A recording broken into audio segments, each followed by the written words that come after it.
Good evening, fam. Our latest will be about Julius Malema, AfriForum, Elon Musk, and Donald Trump following developments that we've seen happening over the weekend. Let's follow up on that.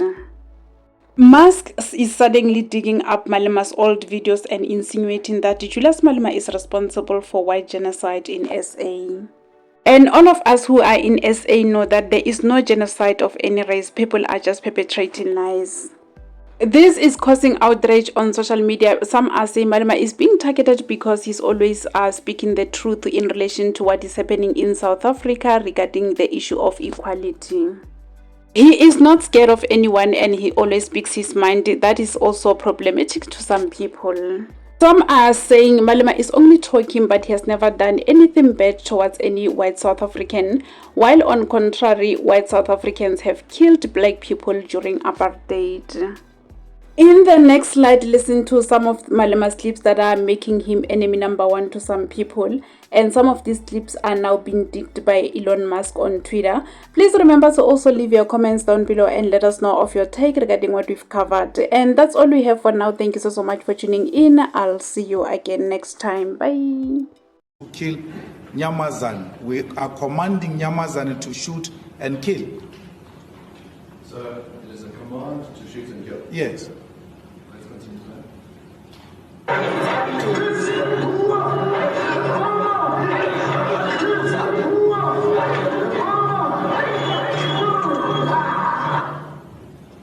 You also want me to interpret the language you hear? Yes, Kiss the Boer, kiss the farmer. I thought it's English. It is. Yes. And what does that mean? It means kiss. Kiss how? Now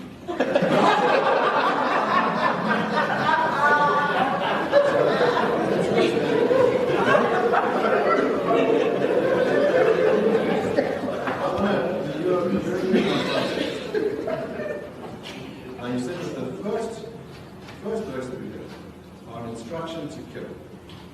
The second lyric is an instruction to kiss on the lips. Is that correct? Yes. Now, why? Not. I didn't say the lips. You see, and my Lord is here. I said I didn't say the lips. So it can be on the forehead with the lips. Yes. Now, why those two things together? Which ones? Why a command to kill and then a command to kiss? It's a chant. You can put anything. It's a concoction of anything. So there are even other chants where words are not even used. So there's a chant, my Lord, when you want to put a new song, so you're singing and you are introducing a new song, you put a chant just for Dio, Dio, Dio, Mama, Dio. If someone was said to me, interpret that, I can't, because you just put that chant in between to prepare those who are singing with you that you are now bringing a new song. So you throw words as you want. So it's random. It's random at that, but at all times, the leadership has got a message to deliver with that. What's that message? My view is that Donald Trump is contributing in this debate which is going on. And in the process of contribution, Donald Trump make a similar contribution that were made by white people, all of them, in the hearings, in the public hearings. Donald Trump is not saying anything we have not heard from white people in all the hearings. I even commented and said, I'm still to meet a white person who support expropriation of land without compensation. So why are you shocked? I see leaders of the EFF and everybody responding to Donald Trump. I don't have time for nonsense. I expected this. And more backlash is going to come. If South Africans are not ready to expropriate the land because they are scared of sanctions, they are scared of backlash, then don't vote for the EFF. Because you vote for us, we are going to expropriate land. And Donald Trump will come for us. And Britain will come for us. And the EU will come for us. I said, and I said this throughout my life in the movement, that for everything good comes the pain before. If you're not prepared, South Africa, to take the pain, then forget about the land. Donald Trump has not said anything extreme. Things are still going to come. I hope the Zuma group in the ANC, which is supporting this thing, they know the consequences. We know the consequences. We know that the first response will be killing. They will kill us for that. There's a group of white right-wingers who are being trained by Jews in Pretoria to be snipers. Snipers. They are not training guns. In the EFF, we are training toy guns. They're dealing with real stuff. They are training in a farm in Pretoria. We know it. To be snipers. White farmers must stay in South Africa, but I won't beg them. I won't be on my knees begging white farmers to stay in South Africa. But they must stay. If they want to stay, they are more than welcome. Like all South Africans, there's nothing special about them. Nothing. To ask me about, do I see value in the white farmers in South Africa, is to ask me about white privilege. I'm not going to glorify it. I see value in all South Africans. White, black, Indian, colors. All of us. I value you. I want you to contribute in the growth of the economy. There's nothing special about white farmers. There's nothing special about white people. The sooner we do that, away with that mentality, the better. I have no problem with white people at all. I have a problem with them being treated special. I have a problem with privilege. That's my problem. That when I say something, it's wrong. But when it gets to be said by a white person, it's right. I complained about Indians and how they are treating our people. The same way an Indian former constitutional court judge says, when it is said by an Indian judge, it's not a problem. When it is said, because they've got a special place in heaven and we are all going to hell. I have a problem with that. I have a big problem with that. That when things are said by certain people of a different color, they are understood. But when I say them, or Dali says them, or any African says them, they are said by an African child who comes from a poor family, a child of a domestic worker. Who's he to tell us? Can't be told by these people. So no one is going to destroy any white farm. No white person is going to be killed or beaten up under the EFF government. It will never happen. But they will have to come down from the high horse and be here with us. What makes the hostility is the inability of our fellow white South Africans to reach out. They don't reach out. They actually create an impression that we are actually owing them an apology. Not the other way around. We are the... I've never met a white person who says, let's talk about, let's preach reconciliation. They don't preach reconciliation. The victims are the ones who are preaching reconciliation. Victims. Because we are begging. I'm not Sir Ramaphosa, I don't beg them. I will never beg them. They are going to stay here if they agree to be equal to black people. And I can tell you, my brother, I hear your accent. South African whites, they don't fear war. They don't fear blood. They don't fear any land taken from them. They know it will never happen.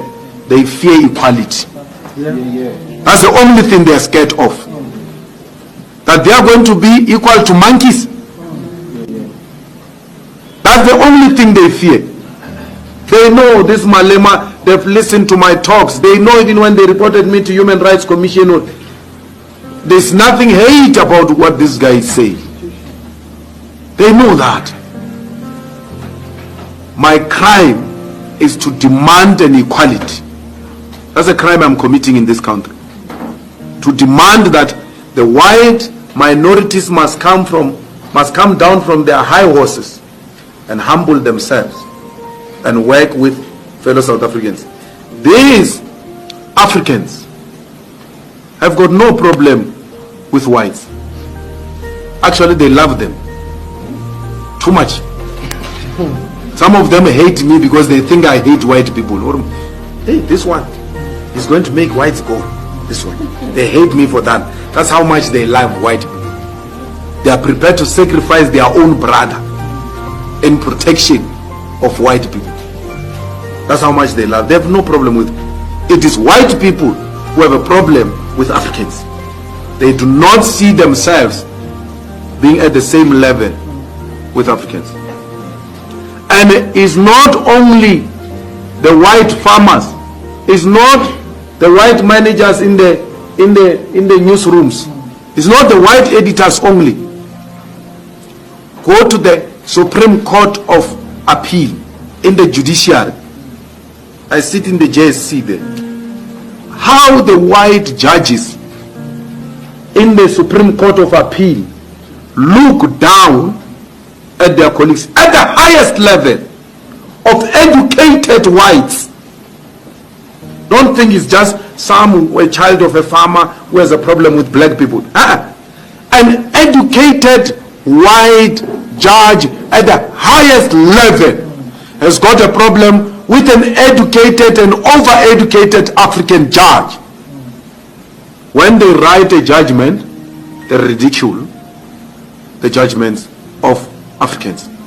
When an African or a colored wants to make reference to the best reported judgment of an African, they say, no, don't use that. Use this one. They give you an alternative white reported judgment at the highest, second highest court. That's how difficult it is. Our black brothers have got no problem with white people. White people have got problem with us. No one is good. No one here. And some of us were even privileged because with the money we're getting in parliament, we have taken our children to private schools because there's no public school here in South Africa. Schools have collapsed. They befriend white kids. They bring them there in our houses. When we slaughter, we must start slaughtering with these friends of our kids. Do you think our children are going to allow that? We are building a completely new society where black and Africans are embracing one another. The problem is this old age. They have a big problem, those guys, because they know the privilege of apartheid. The young ones don't know the privilege of apartheid. They know the privilege of being called a madam and a boss, and then calling older women girls and older men boys. They know that privilege, and today is no more. That's what offended them. So I'm not going to beg them to stay here. I'm not begging anyone, especially white people. If they want to go, they can go. At least they've got somewhere to go. We don't have anywhere to go if things don't go right. We've got only here to go. So any white that says I'm going, you must know their loyalty is not with us because they've got 2 passports. They are not South Africans. They are half South African, half British. They can go. They must live quietly. Problem of white people being killed. There's no problem of farmers being killed, my lord. Because if you want to use that in comparison with black people during apartheid, it was a system designed to kill our people. The wars of dispossession, the 1976 June 16 uprising, the riots of the 80s, the system attacked our people and killed them. Now, in this case, there is no system that said we now are going to kill white people. Well, Mr. Malema, can I just interrupt? I came here not to please anyone. I'm here to speak the truth, whether you like it or not. It's your own baby to feed, Malta Bella. I'm not in the business of going around to please people. I only tell the truth. Now, I represent a non-racial organization, but we do not fight for white people. Why? Why should we fight for them? What do you want? What do they want? When you say you are fighting for all in South Africa, black and white, what do white people want? Except to want to remain in a position of privilege. That's what they want. They want to remain in a position of privilege, and we are rejecting that. There is no white person who's going to remain in a position of privilege. We must all be equal.